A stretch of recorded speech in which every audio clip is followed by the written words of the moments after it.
Hi, everyone. Happy Valentine's Day, or Valentine's Day is coming up. And I have a couple of really important things to share with you about love and romance. But you're going to have to watch to the end of this to get those updates. I wanted to talk to you guys today about love, or at least this is what's on my mind, so I'm sharing it. Because of Valentine's Day, it's a day for lovers, it's a day for the love in families between parents and children and your community, your friends. It's an important thing, love. And so I want to talk about why all you need is love. But let's get a little dark first. A week ago, I was chatting with my friend about the state of the American heart, or maybe the heart of the West. But let's just go with America because I don't know much more than what I am living in, right? And it's anything but loving. And I'm not going to go into it. You all know it. I stay off social media. I don't listen to the news. So I'm probably more ignorant than most of you about this. I do read the newspaper and I do subscribe to a Substack um, by a young woman named Catherine D. Her Substack is called Default Blog. And she reports on all of the latest mimetic anger and agony and scandal and outrage that's going on both online and in the media. So I follow her and she tells me things. And I can just say that there's like a state of anything but love. But the actual cure for what ails us is love. And so how do we order that love and how do we get back to that place? And my friend and I were having this talk and she was liking it more like a battle and a war, kind of like World War II. A lot of people want to see it that way, that what's going on here is like a civil war or it's like Nazi Germany, or, I think a lot of people see themselves as heroes, and maybe we could blame 2 decades of Marvel movies, all of which I've seen, on making everybody think they're a hero. Like you'll hear some people say they are the only thing that stands between them and the fall of the West, and other people they are the only thing that stands between fascism and freedom. And I am not here to say that those things are true. But what I am here to say is that if we want to change that, we have to go back to love. We have to return to love. And it actually isn't about taking on causes that are bigger than us, but rather loving the people we are called to serve in our world, the world that we live in, our home. And if we live alone, then our community. And what I likened to her is that I said, it feels to me more like what happened in France in the 1500s between the Huguenots and the Catholics. One could say that was a civil war, similar to what we had in America, to have our great discussion of, what is the future of America?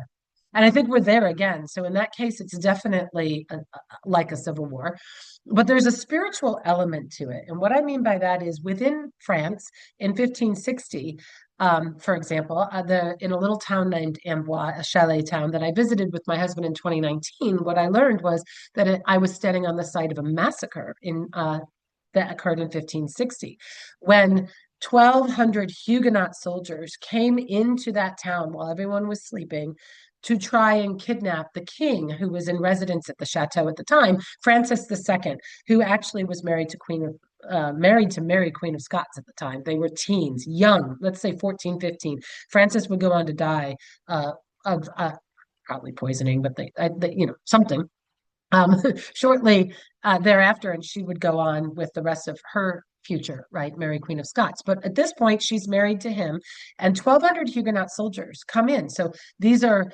um, men who have been riled up to come and kidnap their king to force him to make the country change their version of Jesus or their version of Christianity. So like these people are all French, they have the same language, they've been Catholic this whole time, they actually are serving the same God. It's just that one has a new version of Christianity that they want to put on the population. And of course, the population isn't 100% agreed. Do we want to go with this new version of Christianity? Do we want what you're doing?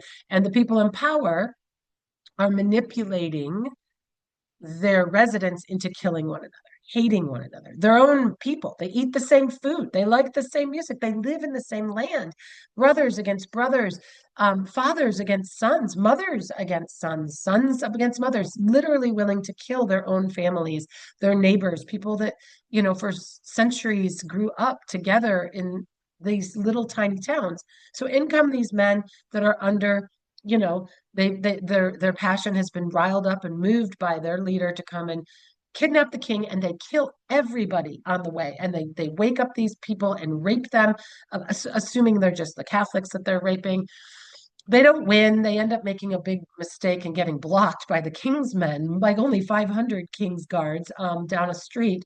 And they're mostly slaughtered, but their leadership is brought in. And then the next morning, they're like drawn and quartered to cheering crowds, Catholics that are so happy. So now the Catholics, the next day, who were being slaughtered the night before by the Huguenots, are cheering on the violent death of these Huguenots, and then taking it upon themselves to clear out the town of any Huguenots, throwing people, tying, rocks to their feet and throwing them into the Loire, the river. It's so sad. And I'm not saying our violence is that at all. But that's where I've been predicting we're going to go, because what we're doing, I'm hoping that we have way more reason, and we're not fighting over what version of a God we want to worship, but we are fighting over what version of an America we want, and what we share in common with the French Catholics and the French Huguenots of the 1500s is that unless we exterminate or make those other people go away, we can't have peace. All of the problems are those other people. And if they were gone, we would have peace. If they spoke differently, we would have peace. And yes, both sides use the same strategy, and it's not love. And I don't think we're going to get there. I don't think we're going to get to the point where we're like tying people's, concrete under people's feet and throwing them into the river. But there is violence erupting, and it's crossing lines that it shouldn't. And in our brokenness and in our anger, we are we are close to something that we could avoid. We could avoid by looking at what's happened in the past and executing justice that is tempered with grace and mercy. And the only way to have justice that is tempered with grace and mercy is to start to love. And I'm not saying you are supposed to start to love the crazy, the person that you think you hate right now. Instead, you love at home. So when I was telling my friend this, she was like, "You should really run for government." People say that sometimes for me. I didn't even mention to you what side I'm on, if there is a side, because I don't believe in that. What I believe in is look in the walls of your home and who do you love there? Do you love them? Do you love your spouse? Do you love your siblings? Are you speaking to your parents? Are you alone? I was speaking to a very lonely 25-year-old who said that he was so worried about the world. And I was like, you know how you can fix that? Go serve at a soup kitchen. That's what I did in my 20s. I went and I actually babysat the children of homeless children. So it was a house in Wrigleyville by the night ministry back then that housed young mothers between the ages of 14 and 18, and basically a mother under the age of 18 and their children. And I would go babysit those babies while they would have some time off to themselves to go shopping to be a girl. And then they'd come back and we'd have dinner for them. Go to the people that you care about. If you're worried about the migrants, start working on the ground to what they need: shelter, food, housing. You know, there are soup kitchens for them too. I have a friend who goes every single week to her church and serves them migrants lunch, gives them dinner to take home, and asks them what they need in the community and directs them to those services. So love right in the immediate place. It's the answer. And that's why I tell my friend, I said, and then the other thing is to read romance novels. So no, I'm not going to be a politician. But I will write these essays or talk about, whatever this is, where I'm speaking into the ether. Like these are my little seances, I call them, where I come into the virtual world for a little bit and then I'll pop back out. I kind of like that idea. But, you know, do you love your husband? Do you love your wife? Are you paying attention to your children? Are you overwhelmed by all of that? Can you take a moment and just make dinner together? Can you start saying blessings before your dinner to give thanks to God or whatever it is that, got that food to you in your belief system? Um, and I mean that seriously because it's not like I'm going to tell you which God is the right God to worship. Rather, I will question whether or not you have gratitude and grace in your life. And if you don't, you can find it by turning to something bigger than you, which is love and service. Then grace and mercy enter the space, which leads me to love in romance novels. I think romance novels are probably the most important novels that we could read right now, men and women. My husband has cried reading all of my romance novels. I actually have a decent following of males who read, who love It Takes Two and are looking forward to Justice and Grace, which are coming out soon. Um, so read romance novels.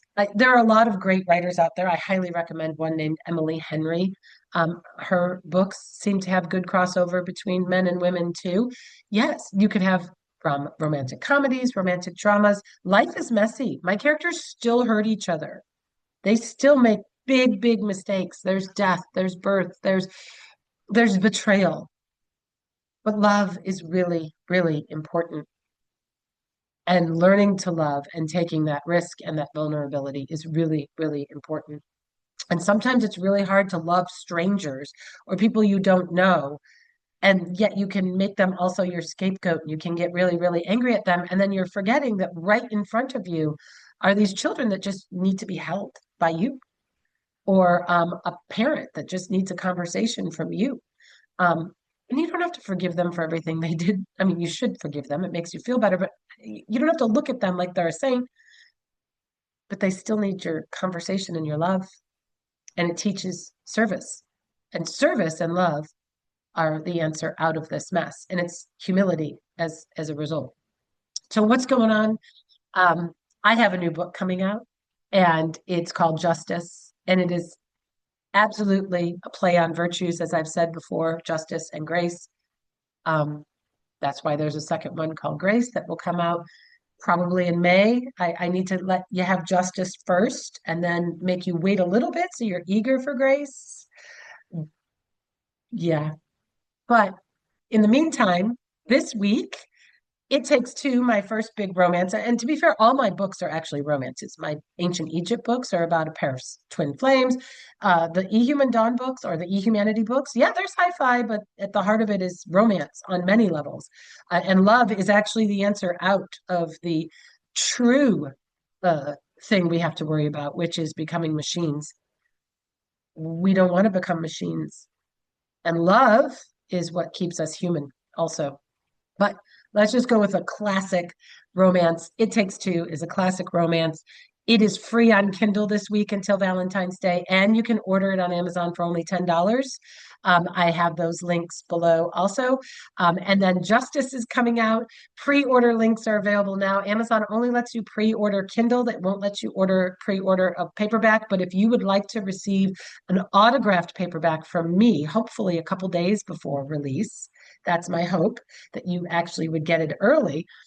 I have that link as well. But yeah, you got to pay shipping for that. I'm sorry, because I have to pay to ship the books to me, and then I got to pay to ship them to you, and I've got to pay to get the envelope, right, to put it in and make it beautiful. And so yes, there's shipping you'd have to pay there, and I'm really sorry, but you'd get the book early and signed by me. So that's all that's going on. What is my suggestion? Unplug, turn off the news. None of it actually matters to you. Search in your vicinity where you can in person serve. And it really can be as easy as your spouse. Offer a foot massage, unload the dishwasher without being asked, read a story to your children. If you don't have those people, though, because you're young and you're single, or you're old and you're single, or you live alone, go and do some volunteer work to meet the people that you want to care about, that you feel very, very strongly that you need to help. Go to that soup kitchen, go help them. And everyone read romance books. I got a couple coming out. I recommend Emily Henry. I watched People We Meet on Vacation, a Netflix movie of hers that just came out. It's great. And I actually watched a classic yesterday called Before Sunrise with Ethan Hawke. And I can't remember the name of the female actress, but it's from 1995 because I'm kind of stuck in the 90s as I finish up editing Justice. It's beautiful. It has 100% Rotten Tomatoes, which is shocking. That means I have to stop because I don't like anything longer than 15 minutes. I won't watch it, which means I'm not going to do that to you. So you guys have a great Valentine's Day. You find love, however it is, through service, mercy, grace, and read some romance novels on the while you're at it. All right, bye.